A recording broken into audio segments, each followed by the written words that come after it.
warahmatullahi wabarakatuh.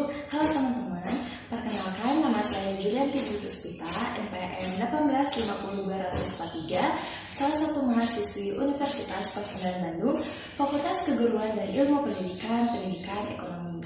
Di sini saya akan menjelaskan mengenai sebuah visi misi dari suatu organisasi. Apa itu visi, apa itu misi, dan bagaimana visi misi dari Yayasan Pendidikan yang sudah saya buat. Mari kita simak video selanjutnya. Nah, di sini saya akan menjelaskan mengenai visi. Apa itu visi? Jadi, visi merupakan suatu tujuan untuk jangka panjang yang dibuat oleh suatu organisasi atau perusahaan itu sendiri, agar untuk kedepannya itu memiliki tujuan yang jelas apa yang akan dicapai dari sebuah organisasi atau sebuah perusahaan tersebut. Lalu yang kedua, di sini saya akan menjelaskan mengenai apa itu misi. Jadi, misi di sini adalah sebuah langkah-langkah yang dilakukan oleh sebuah organisasi atau perusahaan yang hendak dicapai untuk tercapainya suatu visi yang sudah ditentukan oleh suatu organisasi atau perusahaan di sini. Lalu yang ketiga ada tujuan visi. Tujuan visi di sini yang pertama mencerminkan keinginan yang akan dicapai, yang kedua memiliki komitmen yang tinggi, dan yang ketiga berorientasi pada masa depan. Lalu selanjutnya ada isi visi. Isi visi di sini adalah yang pertama wawasan menjadi sebuah tolak ukur, kedua keinginan organisasi, ketiga imajinasi dari sebuah organisasi. Lalu ada rumusan ideal visi, yaitu sederhana, terukur, ambisius, komunikatif, dan juga ambisius. Lalu selanjutnya ada pun kriteria visi yang baik. Yang pertama, mudah dibayangkan, yang kedua berwawasan jangka panjang dan tidak mengabaikan perkembangan zaman, lalu yang ketiga fokus pada permasalahan.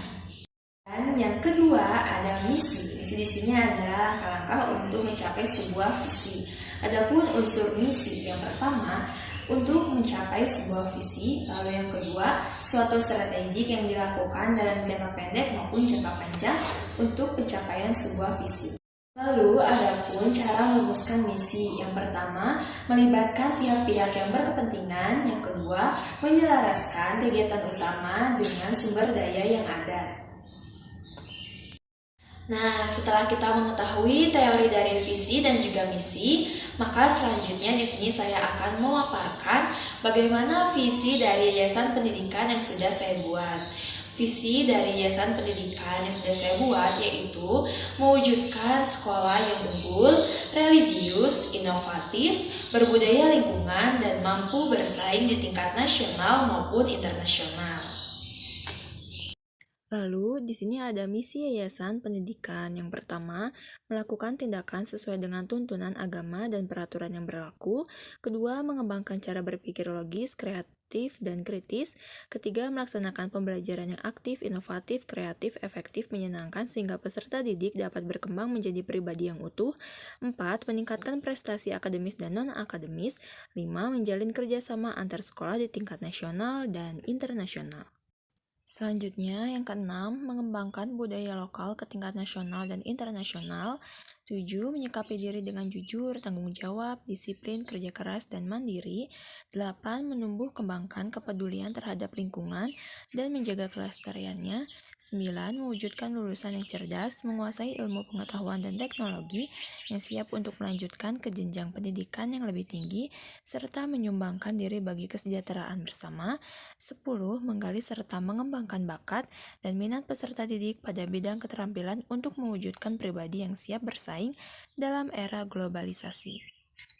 Nah, setelah kita memahami teori dari visi, misi, dan juga bagaimana visi misi dari Yayasan Pendidikan yang sudah saya buat ini, maka di sini saya akan memaparkan menurut saya visi misi yang sudah saya buat ini termasuk pada kriteria visi misi yang ideal. Mengapa bisa dikatakan ideal?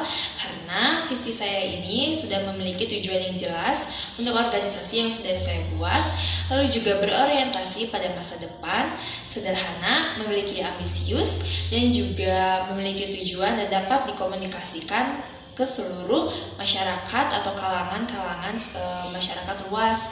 Dan juga misi saya ini mempunyai langkah-langkah atau strategik untuk jangka panjang dan juga tidak menutup dengan adanya perkembangan zaman yang saat ini yang mulai canggih dan juga melibatkan pihak-pihak yang berkepentingan. Selain itu juga visi misi saya ini mudah dibayangkan oleh banyak orang, lalu juga berorientasi pada masa depan, fokus pada permasalahan.